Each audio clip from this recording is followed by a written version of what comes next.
नमस्कार साथियों, प्रताप क्लासेस के यूट्यूब प्लेटफॉर्म पर आपका हार्दिक स्वागत है। और पशु परिचय परीक्षा के लिए मैं आज फिर एक स्पेशल जो है क्लास लेकर आया हूं। जो भी पुराने पेपर हैं उसमें पूछे गए प्रश्नों की बात करेंगे पशुओं से संबंधित। तो ये पेपर है अभी AAO यानी असिस्टेंट एग्रीकल्चर प्रोफेसर का ये पेपर है। इसमें बात करेंगे हम 2011 के, और 2000 हम बात करें 18 की, और 2015 का पेपर हुआ था जिसमें कृषि एग्रीकल्चर के अंदर पशुओं से संबंधित प्रश्न पूछे गए थे, जो आपके पशु पर एग्जाम के लिए बहुत ही इंपॉर्टेंट होने वाले हैं। तो अच्छे तरीके से इस क्लास को देखिए और रिवाइज कीजिए कि किस प्रकार के प्रश्न पूछे गए हैं, और देख लीजिए कि हो सकता है आपके एग्जाम में छप जाए। तो सभी साथी वीडियो को लाइक करें, शेयर करें, चैनल पर नए हैं तो चैनल को सब्सक्राइब कर लें और बेल आइकन का घंटा दबाएं। देखिए, सबसे पहले बात करेंगे 56 नंबर प्रश्न है। सामान्य दूध से खीस में कितने गुना अधिक प्रोटीन पाई जाती है? इसका आंसर क्या होगा? देखिए, इसके आंसर की बात करेंगे कि सामान्य दूध से खीस में कितना गुना अधिक प्रोटीन पाई जाती है। तो 3 से 5 गुना क्या है, अधिक प्रोटीन पाई जाती है। और ये AAO एग्जाम के अंदर पूछा गया था, जो भी प्रोफेसर का एग्जाम हुआ था। ठीक है, ये मैं जो पेपर है ये 2018 का पेपर है। ठीक है, जिसमें प्रश्न पूछे गए थे। अगला देखिए, भेड़ की कौन सी नस्ल कालीन ऊन उत्पादन के लिए प्रसिद्ध है? देखिए, कालीन ऊन उत्पादन के लिए कौन सी प्रसिद्ध है? तो चोकला भेड़ हो जाएगी। क्या हो जाएगा इसका आंसर? है चोकला भेड़। याद कर लेना, भेड़ की कौन सी नस्ल कालीन उत्पादन के लिए प्रसिद्ध है? चोकला भेड़ भी। अगला देखिए, भारत में बकरी की किस नस्ल से पश्मीना ऊन प्राप्त होती है? बकरी की किस नस्ल से पश्मीना ऊन प्राप्त होती है? तो यह चांग थानगी। चांग थानगी जो बकरी की नस्ल है, इससे जो है पश्मीना ऊन प्राप्त होती है। ये याद रख लेना है। अगला देखिए, गायों में गर्भकाल होता है। गायों में गर्भकाल कितने दिन का होता है? ये मोस्ट कर लेना, और ये एक पक्का प्रश्न आएगा गाय से संबंधित। गायों में गर्भकाल होता है। साथ साथ में वीडियो को लाइक करते रहिए, शेयर करते रहिए और कमेंट पेज में जवाब दीजिए। 230 दिन का, 280 दिन, 305 और 315। तो देखिए, गायों में जो गर्भकाल होता है वो कितने दिन का होता है? अभी 280 से 285 दिनों का हो सकता है। सेम का सेम क्वेश्चन उठाकर दे दिया जाए। एक वयस्क गाय के लिए कितने वर्ग फीट क्षेत्रफल को संतोषजनक माना जाता है? एक मान लीजिए वयस्क गाय है, उसके लिए वर्ग फीट क्षेत्रफल कितना चाहिए? भी 60 नंबर का हो जाएगा। 20 से 25 वर्ग फीट उसके लिए संतोषजनक माना जाएगा। यानी एक गाय को अगर आप रख रहे हैं तो उसका क्षेत्रफल यानी आसपास की जगह 20 से 25 फीट होनी चाहिए। फिर देखिए, हे या फूस में नमी का प्रतिशत कितना है? देखिए, जब आप पोषण का टॉपिक पढ़ोगे, आपके स्पेशल एक टॉपिक है पोषण से संबंधित, तो उसमें क्या है, पशुओं को जो है चारा किस प्रकार डाला जाता है, आहार किस प्रकार दिया जाता है, हे किस प्रकार बनाया जाता है, और आगे एक प्रश्न आएगा। तो इसमें देखिए, हे बनाने के लिए नमी का प्रतिशत कितना होना चाहिए? 61 नंबर का हो जाएगा, 15 से 20%। तो ये टॉपिक पढ़ लेना भाई, पोषण से संबंधित। गो पशुओं तथा सुअरों में होने वाली खुरपक्का व मुंहपक्का बीमारी किसके द्वारा फैलती है? गो पशुओं व सुअरों में होने वाली खुरपक्का व मुंहपक्का बीमारी किसके द्वारा फैलती है? ये फैलती है भी विषाणु द्वारा। एक प्रकार की वायरस जनित रोग है ये खुरपक्का मुंहपक्का। बाकी मैंने एक कल क्लास लगाई है, जितने भी रोग हैं उनसे संबंधित टीकाकरण पक्का 2 से 3 प्रश्न आएंगे इन टीकाकरण से। पूछा जाएगा कि खुरपक्का मुंहपक्का रोग से संबंधित बचाव के लिए कौन सा टीका लगाया जाता है। ठीक है, तो ये देखो भी विषाणु जनित बचाव के लिए FMD, ये आगे प्रश्न आएगा, हम बात करते हैं। गो पशुओं तथा सुअरों में होने वाली, ये प्रश्न आ गया हमारा विषाणु जनित हो जाएगा। देखिए, अगला प्रश्न देखिए, थोड़ा सा बड़ा है। आमतौर पर देसी गोवंश के लिए संतुलित आहार की गणना के लिए शुष्क पदार्थ की गणना निम्न में से किसके अनुसार की जाती है? किसके अनुसार की जाती है? ये खतरनाक प्रश्न हो सकता है एग्जाम में पूछा जाए। तो इसमें देखिए, 2 से 2.5 किग्रा या 100 ग्राम किग्रा शारीरिक भार होना चाहिए। ठीक है, शुष्क पदार्थ की गणना के अनुसार की जाती है। तो ये गणना किस पर की जाती है? यानी 2 से 2.5 की किलोग्राम, या हम कह सकते हैं 100 किलोग्राम शारीरिक भार के अनुसार। आगे देखिए, अगला प्रश्न देखिए, गाय के बछड़े को जन्म से 3 हफ्ते तक दूध पिलाने की दर प्रतिदिन बछड़े के वजन का होनी चाहिए। क्या है कि गाय के बछड़े को जन्म से 3 हफ्ते तक दूध पिलाने की दर प्रतिदिन बछड़े के वजन का कितना प्रतिशत होनी चाहिए? भी कितना प्रतिशत? भी 10% होना चाहिए। हो सकता है ये सीधा पूछा जाए। भारत में पाई जाने वाली भैंसें निम्न में से किस श्रेणी में आती है? नदी भैंस, दलदल भैंस, कीचड़ भैंस, तराई भैंस। देखो भाई, भारत में पाई जाने वाली भैंस निम्न में से किस श्रेणी में आती है? देखो भाई, ये आती है भाई नदी भैंस। ठीक है, याद कर लेना 65 नंबर का। निम्नलिखित में से कौन सी भेड़ की नस्ल भारत के उत्तर पश्चिमी शुष्क व अर्ध शुष्क क्षेत्र में पाई जाती है? अब देखो भाई, भारत की बात कर रहा है, उत्तर पश्चिम शुष्क और अर्ध शुष्क क्षेत्र में पाई जाती है, तो चोकला भेड़। कौन सी भी? चोकला भेड़। पशुओं में गीले हरे चारे की अत्यधिक खिलाने के कारण उत्पन्न विकार होता है, यानी गीले हरे चारे को अत्यधिक खिलाने के कारण कौन सा रोग हो जाता है? तो ये हो जाता है भाई कौन सा? टिपेनाइटिस। कौन सा भाई? टिपेनाइटिस। ठीक है, अब हम बात करते हैं, तो 2011 का पेपर हुआ था, 2015 का पेपर हुआ था, ये देखो भाई, इसमें देखते हैं, राष्ट्रीय पशु अनुवांशिक संस्थान ब्यूरो स्थित कहाँ पे है? राष्ट्रीय पशु अनुवांशिक संस्थान ब्यूरो कहाँ पे है? इसका आंसर हो जाएगा 4 नंबर। कहाँ पे है? करनाल है, हरियाणा के अंदर है। कहाँ पे है? अगला देखिए, नवजात बछड़ा की देखभाल में सम्मिलित करें। देखो भी, नवजात बछड़ा की देखभाल में सम्मिलित करें, तो इसका आंसर क्या हो जाएगा? जन्म के 1 घंटे के अंदर अंदर कोलेस्ट्रोम पिलाना। देखिए, अच्छा प्रश्न है कि नवजात बछड़ा की देखभाल में सम्मिलित किया गया है। इसमें बात करें कि जन्म के 1 घंटे के अंदर अंदर क्या पढ़ना है हमें? कोलेस्ट्रोम पिलाना है। तो ये भाई याद कर लेना, ये 77 नंबर का आंसर हो जाएगा 1। अगला देखिए, गद्दी किस पशु की नस्ल है? गद्दी किस पशु की नस्ल है? ये है भी भेड़ की है भी, किसकी? ये याद कर लेना, गद्दी किस पशु की नस्ल है? भेड़ की नस्ल है। हिमीकृत वीर्य को किस तापमान पर भंडार किया जाता है? मोस्ट कर लेना भी, हिमीकृत वीर्य को किस तापमान पर भंडार किया जाता है? तो ये हो जाएगा भी 100 -196 डिग्री सेल्सियस। साहित्यक, ये मैंने कृषि पर्यवेक्षक के अंदर, साहित्यक कृषि पर्यवेक्षक साहित्यक, इसके अंदर या हो सकता है एलएसए के अंदर ये मैंने करवाया था। देखो सेम वापिस आया ये, तो 100 -196 डिग्री सेल्सियस पर। ठीक है, आगे प्रश्न है, मुर्रा और सूरती नस्ल की भैंस से संकरण से उत्पन्न नस्ल कौन सी है? मुर्रा और नस्ल का जो भैंस है, उनका संकरण करवाया गया, तो उससे उत्पन्न भैंस कौन सी है? तो ये हो जाएगी महसाणा भैंस। कौन सी हो जाएगी? महसाणा भैंस। आगे देखिए, गुम बोरा नामक बीमारी किस में पाई जाती है? मोस्ट कर लेना भाई, बोरा गुम बोरा नामक बीमारी किस में पाई जाती है? नामक बीमारी किस में पाई जाती है? ये पाई जाती है मुर्गी के अंदर भी। ठीक है, मुर्गी के संबंधित आपका टॉपिक है कुक्कुट पालन। क्या है? कुक्कुट पालन। उसे अच्छी तरीके से पढ़ लेना। बाकी मैं देखता हूँ आपके लिए एक क्लास लगा देता हूँ, जो भी प्रश्न भर रहे हैं या तथ्य हैं आपके लिए स्पेशल उपलब्ध करवाऊंगा मैं। मवेशियों में एफएमडी पैर या मुंह पर एक रोग है, कल मैंने बताया है, एफएमडी का टीका लगाया जाता है। देखो ये आ गया ना प्रश्न, आएगा प्रश्न 2-3 आएंगे, क्योंकि वो तो स्पेशल पशु परिचय है, तो पक्का आएगा 2-3। तो उस क्लास को अच्छी तरीके से देख लो और रिवाइज कर लो, वहां से प्रश्न आएंगे भी। इसका आंसर क्या हो जाएगा? वायरस से फैलने वाला रोग।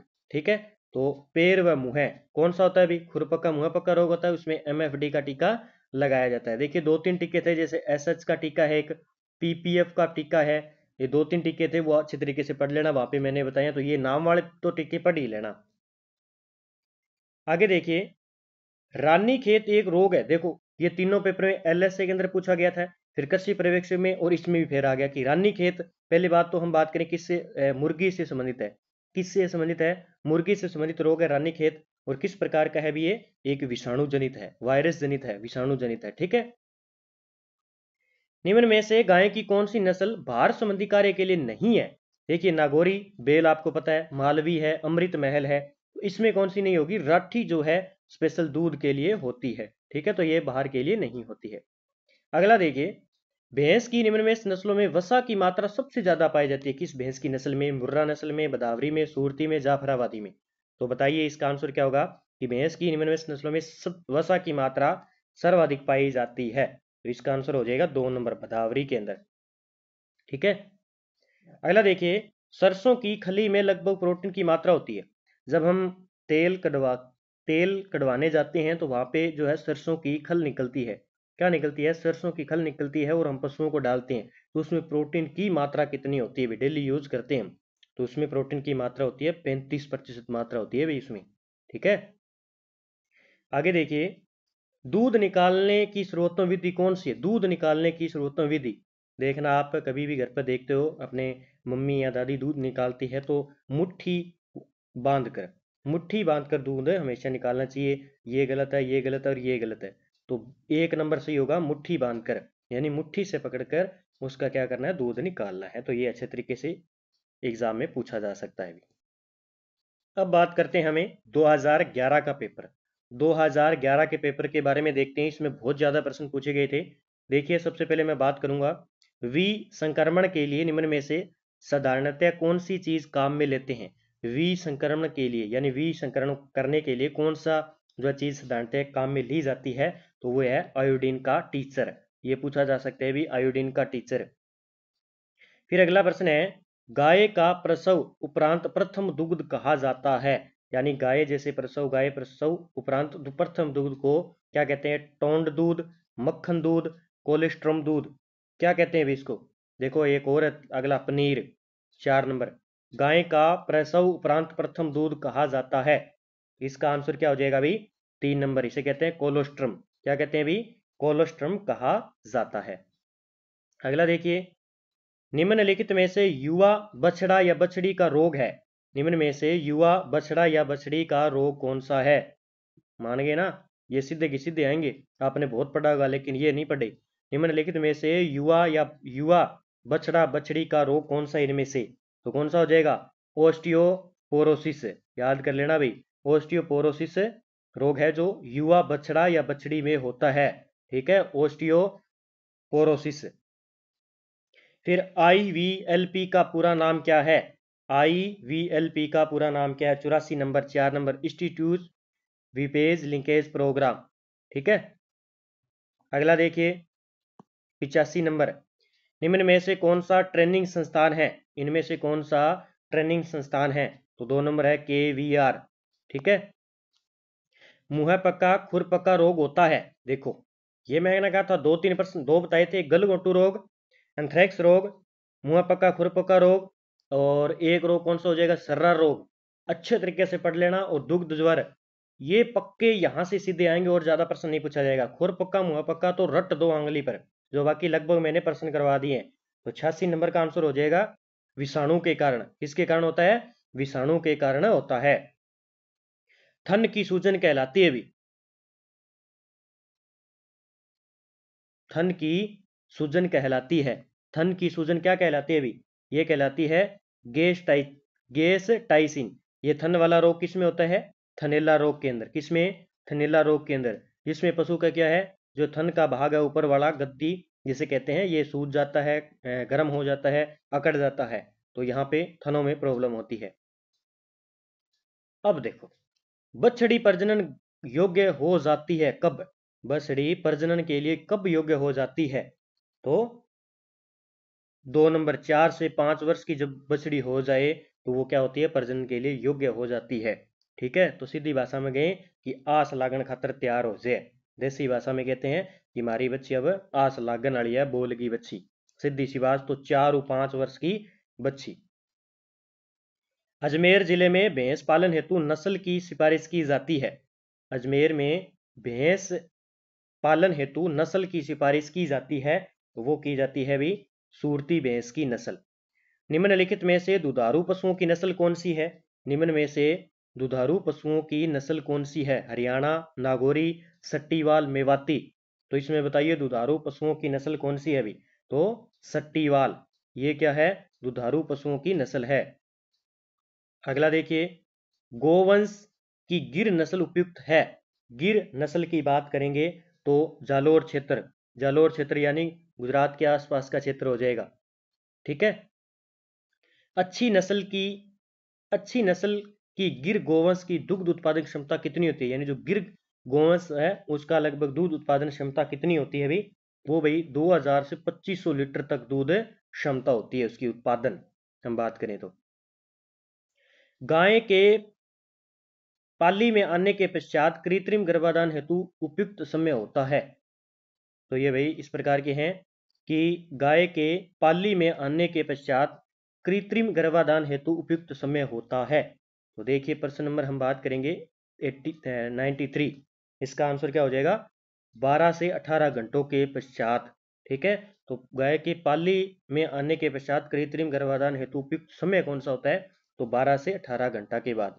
मान लीजिए पाली की बात है, ये है जब हम सीधे सी भाषा में बताऊं तो गाय जब हमारी बोलने लग जाती है तो उसको ऐसा नहीं है कि जैसे आज शाम को 5 बजे गाय बोलने लगी है तो हम घंटे बाद में उसको ले जाएंगे, लगभग उसे 10 से 12 घंटे उसको बोलने दे, उसके बाद में उसे गर्भाधान के लिए लेकर जाना चाहिए। तो ये 12 से 18 घंटे। निम्नलिखित में से कौन सी गैस वीर्य संग्रहण हेतु प्रयुक्त किया जाता है? कौन सी गैस वीर्य संग्रहण हेतु प्रयुक्त किया जाता है? वो हो जाएगा भाई नाइट्रोजन। भाई सारे प्रश्न पढ़ लेना, आएंगे जरूर। निम्नलिखित में से कौन सा रोग सांड द्वारा प्राकृतिक प्रजनन विधि द्वारा संचारित होता है? तो ये हो जाएगा सिलिकोसिस। और नहीं तो आपको पता तो चल जाएगा कि किस प्रकार के प्रश्न आ रहे हैं। लगभग अगर आता है तो इनमें से ऑप्शन मान लीजिए चेंज करेंगे तो एक ऑप्शन तो मिलेगा, जैसे सिलिकोसिस तो मिलेगा आपको। साइलेज निर्माण विधि, ये पक्का पढ़ लेना, ये है भाई ये अपने पोषण से संबंधित है, पशुओं के पोषण से संबंधित है। कितनी कैलोरी देनी है, कितना चारा देना है, कितना है बनाना है, भाई ये सारा देख लेना। भाई साइलेज निर्माण विधि पक्का आएगा यहाँ से। 96 नंबर की बात करूं, 1 नंबर चारे का हरी अवस्था में परीक्षण, ये होती है साइलेज निर्माण विधि। बाकी मैं देखता हूँ इस पे एक टॉपिक में वीडियो बना देता हूँ। हे मेक, ये देखो फिर आ गया, हे मेकिंग एक विधि है, हे मेकिंग एक विधि है, तो ये होती है भी चारे के परिसरण की, ये चारे की परिसरण की विधि है भी हे मेकिंग।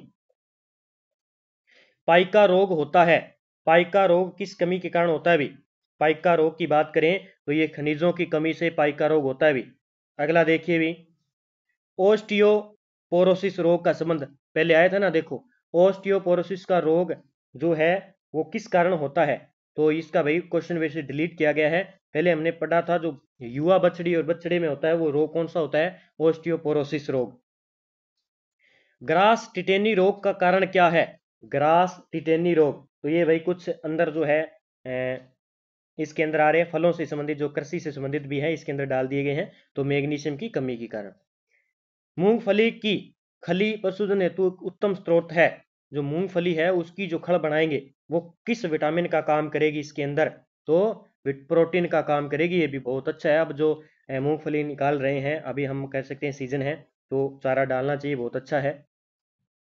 सूखे चारे की गुणवत्ता सुधारी जा सकती है, सूखे चारे की गुणवत्ता सुधारी जा सकती है। 102 का हम बात करें तो यूरिया के उपचार द्वारा, किसके द्वारा? यूरिया के उपचार द्वारा।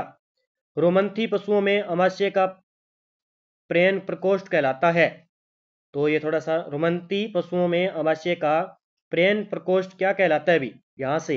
तो इसका आंसर क्या क्या हो जाएगा? 103 नंबर का देखिए, रोमंथी पशुओं में अमाशय का प्रेन प्रथम प्रकोष्ठ, गलत है भी, ये प्रथम है भी, थोड़ा मुझे दिखा नहीं, प्रथम प्रकोष्ठ क्या कहलाता है रोमंथी पशुओं में? अमाशय कुछ भाग है 2 3, तो 103 नंबर की बात करेंगे, ओमिसोम क्या कहलाता है? ओमिसम कहलाता है। आगे देखिए, भैंसों के संतुलित आहार में होता है भी, भैंसों के संतुलित में आहार में होता है, तो ये होता है भी 2 से 3 भाग रफेज और 1 से 3 भाग बाटा, तो भाई ये सारे याद कर लेना, आ जाएंगे। अंजोला होता है भी, अंजोला क्या है भी एक प्रकार का, तो ये हो जाएगा फर्न, क्या होता है? फर्न होता है। निम्न में से गोवंश की कौन सी नस्ल शक्ति व श्रम के लिए उपयुक्त है भी? अच्छा प्रश्न है भी, कौन सी गोवंश की नस्ल शक्ति व श्रम के लिए उपयुक्त है? तो नागौरी, आपको पता है नागौरी बैल बहुत ही प्रसिद्ध है। भैंस में औसत गर्भावस्था समय लेता है, भैंस में औसत गर्भावस्था का समय होता है 107 नंबर, 307 डेज का, ये मोस्ट कर लेना, ये सीधे के सीधे आएंगे भी। अंतःस्रावित ग्रंथियां क्या पैदा करती है? अंतःस्रावित ग्रंथियां क्या पैदा करती है? हार्मोन्स, क्या करती है? हार्मोन्स। रतौंधित संबंधित है, तो रतौंधी विटामिन ए की कमी से होता है, ठीक है, याद कर लेना। स्कर्वी किस से संबंधित है अभी? स्कर्वी रोग की बात करेंगे, ये विटामिन सी से, स्कर्वी रोग होता है विटामिन सी से, ठीक है। बछड़े बछड़ियों में सींग को हटाने के लिए प्रयोग में लेते हैं, ये प्रश्न पहले भी आ चुका है कृषि पर्यवेक्षक में और एलएसए के अंदर, यानी जो कहते हैं ना क्या, मारी गागा सींग ठप दो, वो ही है वो। बछड़े बछड़ियों में सींग को हटाने के लिए प्रयोग में लेते हैं 111 का, तो ये हो जाएगा कास्टिक सोडा का उपयोग किया जाता है अभी। राष्ट्रीय दुग्ध उत्पादन विकास बोर्ड कहाँ स्थित है? राष्ट्रीय दुग्ध उत्पादन विकास बोर्ड कहाँ पे स्थित है? तो गुजरात के अंदर अभी।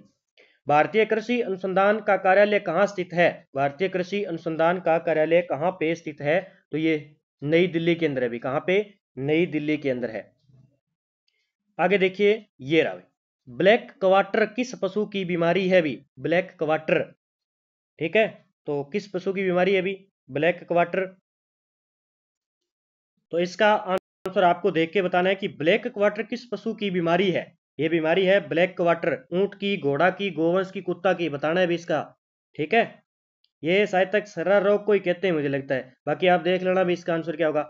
सर्रा किस पशु की बीमारी है? सर्रा किस पशु की बीमारी है? अभी ऊंट में पाया जाता है ना, सर्वाधिक कहाँ पे? ऊंट में पाया जाता है सर्रा रोग। केंचुओं की खाद किसकी सहायता से बनाई जाती है? तो ये भाई केंचुए से ही बनाई जाती है। आगे, पशुओं में चींचड़ों के प्रकोप की रोकथाम किस प्रयोग से हो सकती है? अब पशुओं के अंदर चींचड़ लगते हैं ना, उसके रोकथाम के लिए मेलाय मेलाइथो मे मेलाइथियोन, तो ये देख लेना भी थोड़ा साफ नहीं है, बाकी उत्तर प्रश्न आ सकता है ये। दुनिया में कौन सा देश सबसे ज्यादा दुग्ध उत्पादन करता है अभी? ये 2011 की रिपोर्ट है अभी, ठीक है। वैसे दुग्ध उत्पादन में भारत प्रथम स्थान पर है, याद कर लेना भाई, भारत प्रथम स्थान पे है। निम्न में से किस कमी पशुओं में प्रजनन से संबंधित है? किसकी कमी पशुओं में प्रजनन से संबंधित है? तो विटामिन ई। सिरोही किस पशु की नस्ल है? तो बकरी की भी। सिरोही किसकी है? बकरी की। तो ये इंपॉर्टेंट प्रश्न थे, मैंने आपको करवा दिया, अच्छे तरीके से रिवाइज कर लेना। एक वीडियो मैंने स्पेशल कृषि पर्यवेक्षक से संबंधित भी करवाया है, वो वीडियो भी देख लेना। तो ये तीनों वीडियो अच्छे तरीके से देख लेना, और यहाँ से मुझे लगता है कि 10% तो आ ही जाएंगे। 10% कैसे भी आएंगे, जैसे साइलेज निर्माण विधि है, इस प्रकार का प्रश्न डाल देंगे, वो बीच बीच में डालेंगे इन प्रश्नों को, और ऑप्शन चेंज करेंगे, लेकिन एक ऑप्शन होगा इसमें से। तो अच्छे तरीके से रिवाइज कर लो, और प्रताप क्लासेस के टेलीग्राम को ज्वाइन कर लो, वहां पे इसकी पीडीएफ दे दूंगा। और पहले वीडियो को अच्छे तरीके से देखो, और लाइक करो, शेयर करो। जय हिंद, जय भारत दोस्तों।